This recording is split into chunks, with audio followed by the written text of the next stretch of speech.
விவகாரத்தில் அரசியலுக்கு கூட நீதிமன்றத்தை அரசியல் மேடையாக்க வேணாம், அந்த ஆதாரங்களெல்லாம் சயின்டிஃபிக் ரீதியாக தான் ப்ரூவ் பண்ணியிருக்காங்க, அதனால் நீதிமன்றங்களை அரசியல் மேடையாக்க யாரும் முயற்சிக்காதீங்க அப்படின்னு சொல்லி நீதிபதி சொல்லியிருக்காங்க.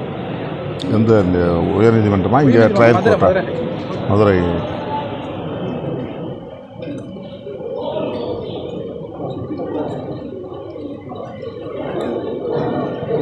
வேங்கை வயல் பிரச்சனை நமக்கு புதிய ஒன்றல்ல. தமிழகத்தில் ஏன் பிற மாநிலங்களிலும் கூட தலித்துகள் பாதிக்கப்படுகிற போது அவர்கள் அளிக்கின்ற புகார்களை உடனடியாக ஏற்றுக்கொள்வதில்லை. ஏற்றுக்கொண்டாலும் இருதரப்பிலும் வழக்கு போடுவது என்கிற நிலை, பாதிக்கப்பட்டவர் மீதே வழக்கு பதிவு செய்வது என்கிற நிலை வாடிக்கையான ஒன்றுதான்.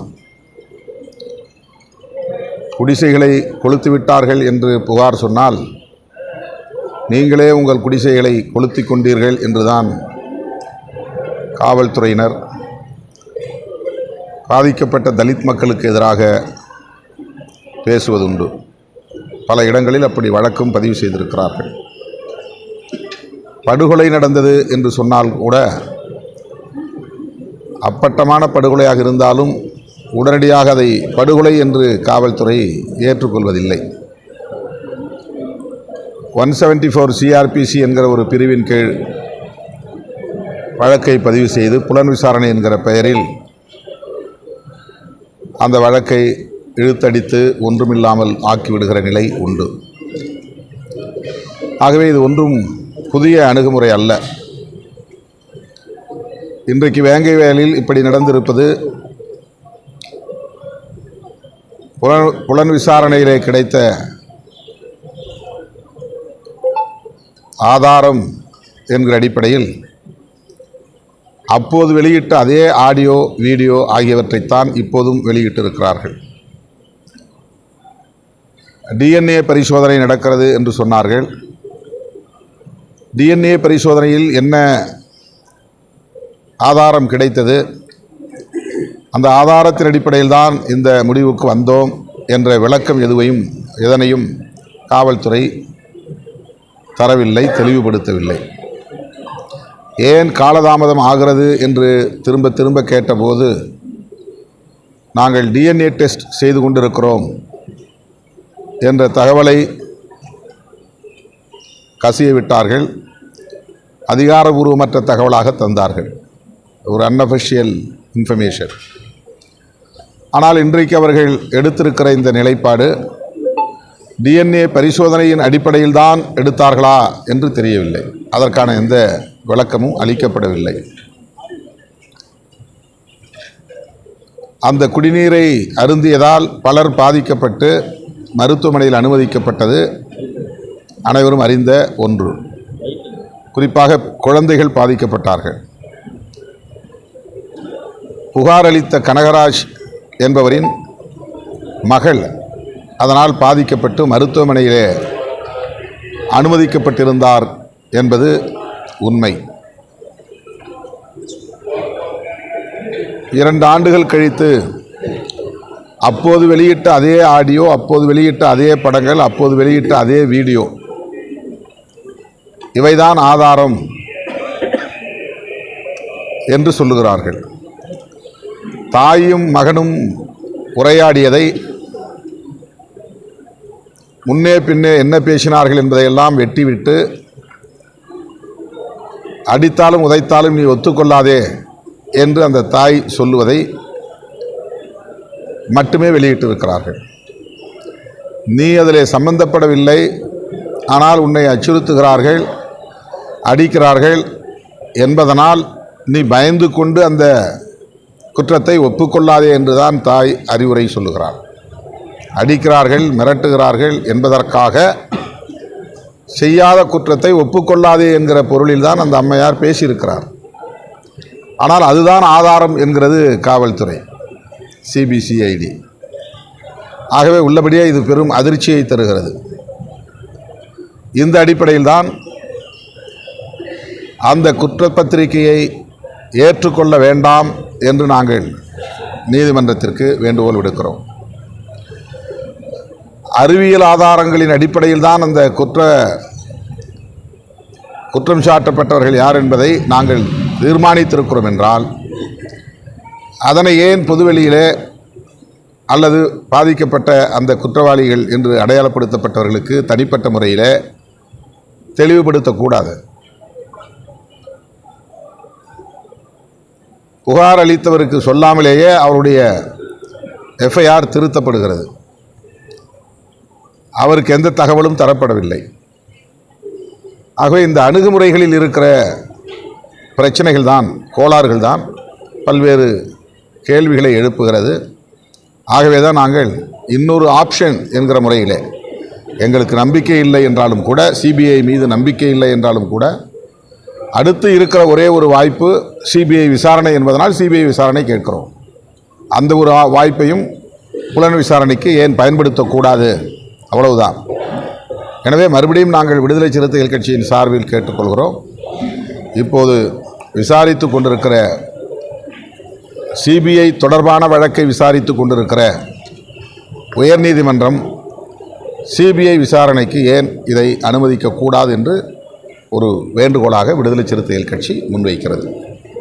பெரியாரிடம் வெங்காயம் தான் உள்ளது, எங்கள்கிட்ட எங்கள் தலைவன வெடிகுண்டே இருக்குது அப்படின்னு சொல்லி, நீ வெங்காயத்தை விஷயம் நான் அணுகுண்ட வெடிகுண்ட விஷயம்னு சொல்லி சீமான் சொல்லியிருக்க ஈரோட கொடுத்தாரு. பரபரப்புக்காக ஏதோ பேசுகிறார். இது ஒரு கால பொருத்தம் இல்லாதது, கருத்தியல் பொருத்தம் இல்லாதது, அரசியல் பொருத்தம் இல்லாதது. கவன ஈர்ப்புக்காக, பரபரப்புக்காக தன்னை நம்பி வரக்கூடிய இளைஞர்களின் உணர்ச்சிகளை தன்னுடைய அரசியல் பயணத்திற்கு பயன்படுத்தி கொள்ள வேண்டும், அரசியல் நோக்கங்களுக்கு பயன்படுத்தி கொள்ள வேண்டும் என்கிற ஒற்றை நோக்கில் அவர் இவ்வாறு பேசிக் கொண்டிருக்கிறார். பெரியாருடைய வெங்காயம்தான் காங்கிரஸ் ஆட்சியை இந்த மண்ணிலே வீழ்த்தியது.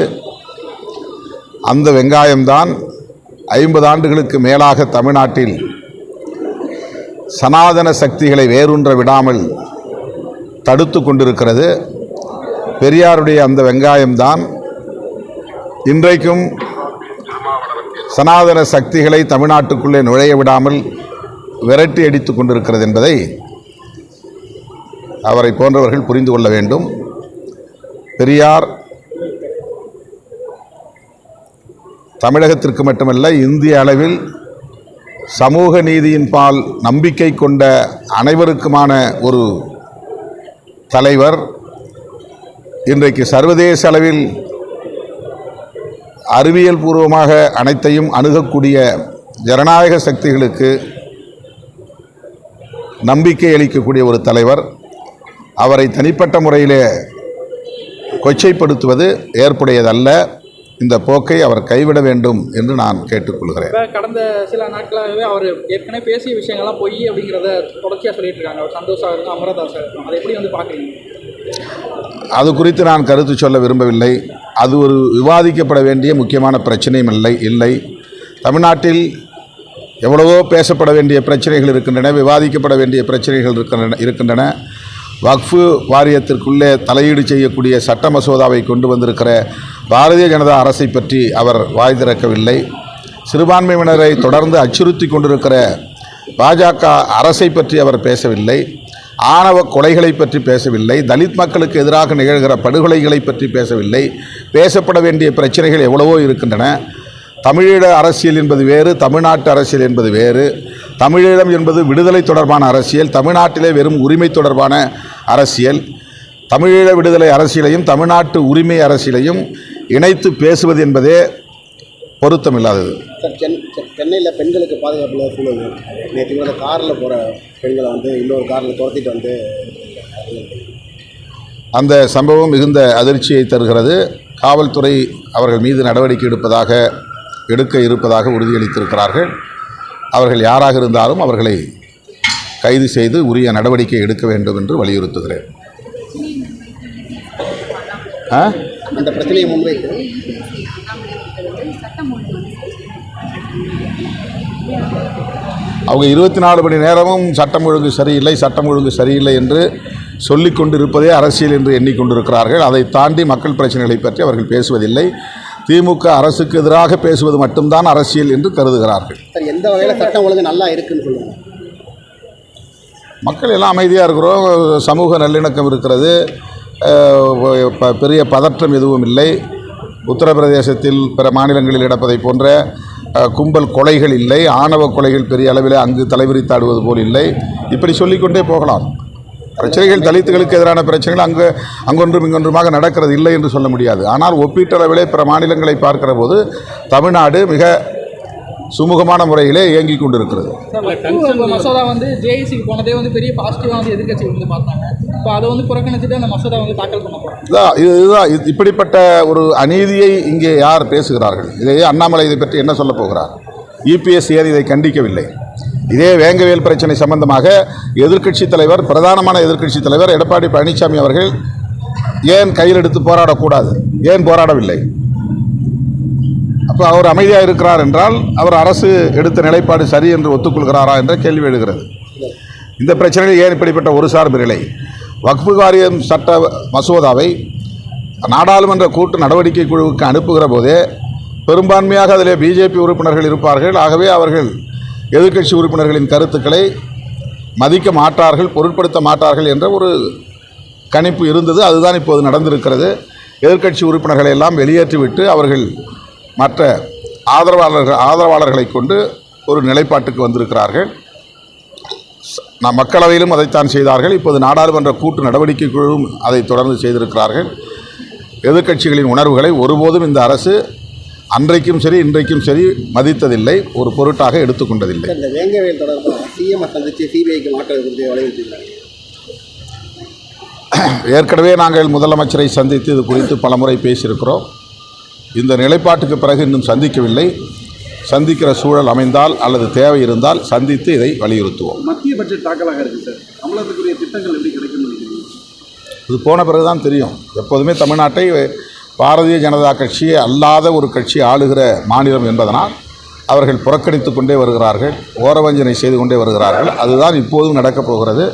இருந்தாலும் தமிழ்நாட்டிலிருந்து பிரதிநிதிகளாக நாங்கள் என்ன பேச வேண்டுமோ அதை பேசுவோம், வலியுறுத்த வேண்டியதை வலியுறுத்துவோம்.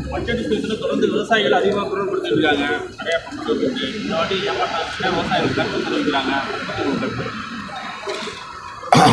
விவசாயிகளுக்கு அளித்த வாக்குறுதியை அவர்கள் நிறைவேற்றவில்லை.